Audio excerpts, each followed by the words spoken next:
कृष्णं वंदे जगद्गुरुम् उद्धरेदात्मनात्मानं नात्मानमवसादयेत् आत्मैव ह्यात्मनो बन्धुरात्मैव रिपुरात्मनः।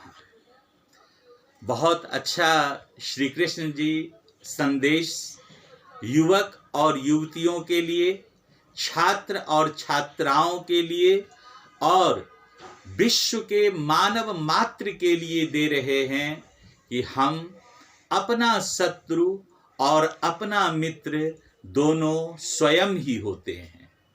उदाहरण के लिए, यदि कोई छात्र है या छात्रा है और खूब मन लगा करके अध्ययन करता है तो सफलता भी उसको मिलती है।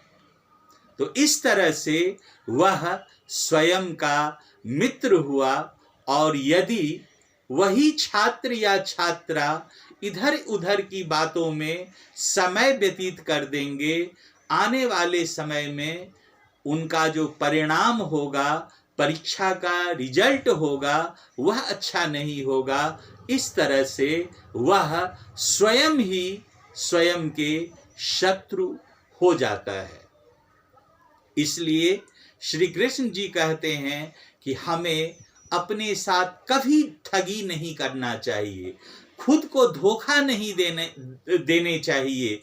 हम जिस भी कार्य में होते हैं हमें उस कार्य को खूब मन लगा करके करना चाहिए। जैसे छात्र छात्राएं खूब मन लगा करके पढ़ेंगे तो उनका परिणाम भी बहुत अच्छा होगा। गृहस्थ खूब मन लगा करके कर्तव्य कर्म करेंगे तो उसका परिणाम जो उनको मिलेगा वो भी अच्छा ही मिलेगा।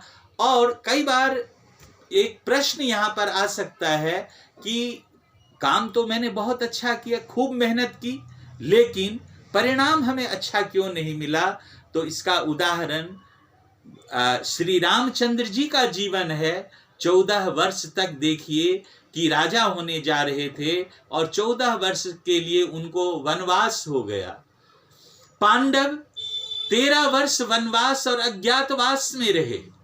तो इसलिए हमें यह कभी नहीं सोचना चाहिए कि हम सही कर्म अगर करते हैं तो मुझे इस भौतिक संसार में भौतिक दुख की प्राप्ति क्यों हुई, ऐसा हमें नहीं सोचना चाहिए। लेकिन सबके लिए यह एक बहुत सुगम और आसान रास्ता है कि हम जो काम करते हैं, हम जिस भी कर्तव्य कर्म में होते हैं, चाहे आज हम छात्र का जीवन जी रहे हैं या हम गृहस्थ हो करके IAS IPS अन्य तरह की डॉक्टर, इंजीनियर, अन्य तरह के प्रोफेशन में हैं, कर्तव्य कर्म में हैं, वहाँ पर हमें खूब मन लगा करके अपना काम करना चाहिए, खूब ईमानदारी से अपना काम करना चाहिए। अगर हम ऐसा करते हुए जीवन जीते हैं तो भगवान श्री कृष्ण जी कह रहे हैं इस स्थिति में आप स्वयं ही स्वयं के लिए मित्र हैं। और अगर आप ऐसा करते हुए जीवन नहीं जीते हैं तो आप स्वयं ही स्वयं के लिए शत्रु हो जाते हैं। इस श्लोक में इतना ही। आप लोग स्वयं और अपने बच्चों को इस सब तरह के श्लोकों का जो ज्ञान है, नॉलेज है, उसकी शिक्षा दीजिए और देखिए कि आपके बच्चों के अंदर, आपके अंदर, परिवार, समाज और राष्ट्र के अंदर कितना बड़ा परिवर्तन आता चला जाता है।